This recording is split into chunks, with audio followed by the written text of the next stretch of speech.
Donc, après ce rappel, on passe à la première étude, c'est le rôle de la reproduction sexuée dans la transmission de l'information génétique. Donc, premièrement, on va découvrir les phénomènes intervenant dans la transmission de l'information génétique. Donc, en exploitant ce qu'on a vu déjà à propos de la formule chromosomique pour répondre aux questions suivantes. Donc, déterminer, etc. Vous allez lire ces questions et essayer de répondre. Donc, أولا نحدد الصيغة الصبغية لمجموعة من الخلايا المرقمة من 1 إلى 7 ثم نقارن هذه الصيغ الصبغية. Donc, vous voyez ici la première cellule.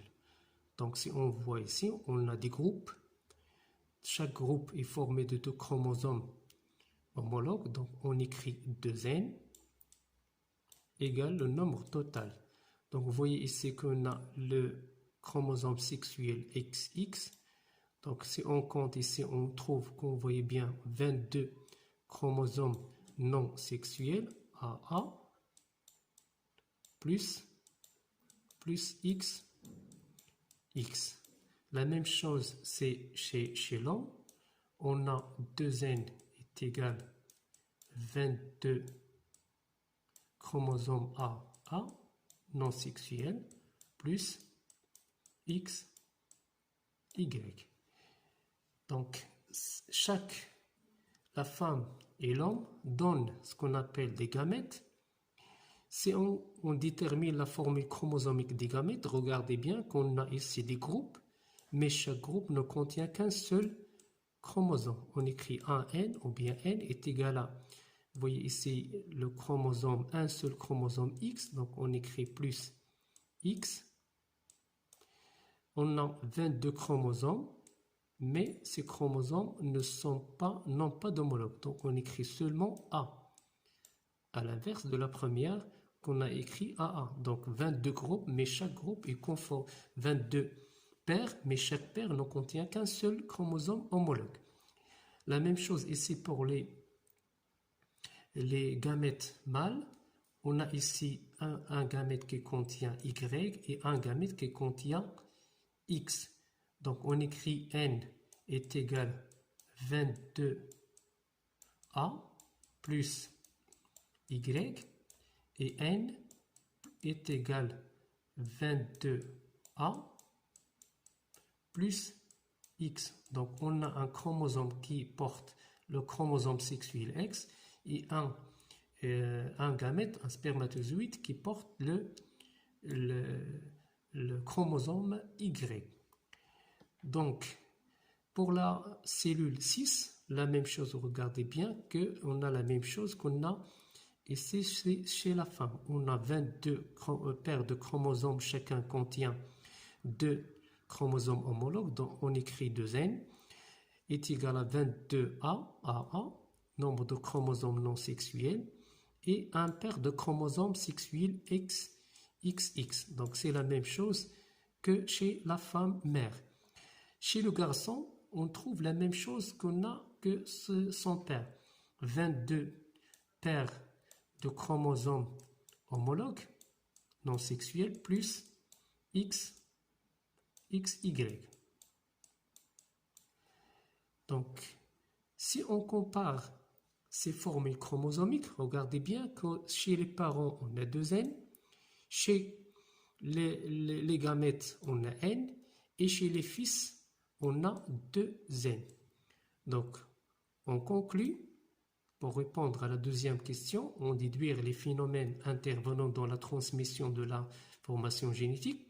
Vous voyez bien que l'information génétique, les chromosomes passent des parents vers les gamètes en subissant deux phénomènes qui constituent la transmission de l'information génétique des parents vers les fils. Premièrement, on a une transformation de la formule chromosomique de 2N à N, c'est-à-dire ce qu'on appelle la réduction de la formule chromosomique de 2N à N. Deuxièmement, une transformation de N à 2N. c'est-à-dire restitution de la formule chromosomique 2n à partir de ce qu'on appelle deuxième phénomène, c'est la fécondation. Donc quand on dit reproduction sexuée, on dit deux phénomènes. Premier phénomène, c'est la réduction de la formule chromosomique de 2n à n qui consiste à la formation des gamètes. Et deuxième phénomène, c'est ce qu'on appelle la fécondation. Donc pour étudier la transmission de l'information génétique des parents vers les fils, on doit observer ce qui se passe au cours de ces deux phénomènes, c'est-à-dire ماذا يحدث للخبر الوراثي عندما ينتقل عبر ظاهرتي الانقسام الاختزالي la division réductionnelle, premier phénomène, et الظاهرة الثانية اللي هي الإخصاب اللي هي تسمى بلا fécondation. كما يلخص الشكل التالي.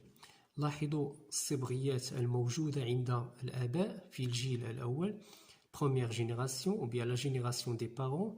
Ces chromosomes vont migrer, vont se transmettre d'une génération des parents vers les générations des enfants en passant par deux phénomènes.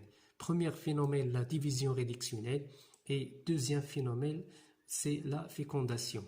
Au cours du premier phénomène, on observe qu'on a une réduction de la formule chromosomique de 2n à n, et au cours de la fécondation, on a la restitution, on retourne à la formule chromosomique qui est déployée de 2n grâce à la fécondation et la rencontre des chromosomes d'origine paternelle et des chromosomes d'origine maternelle.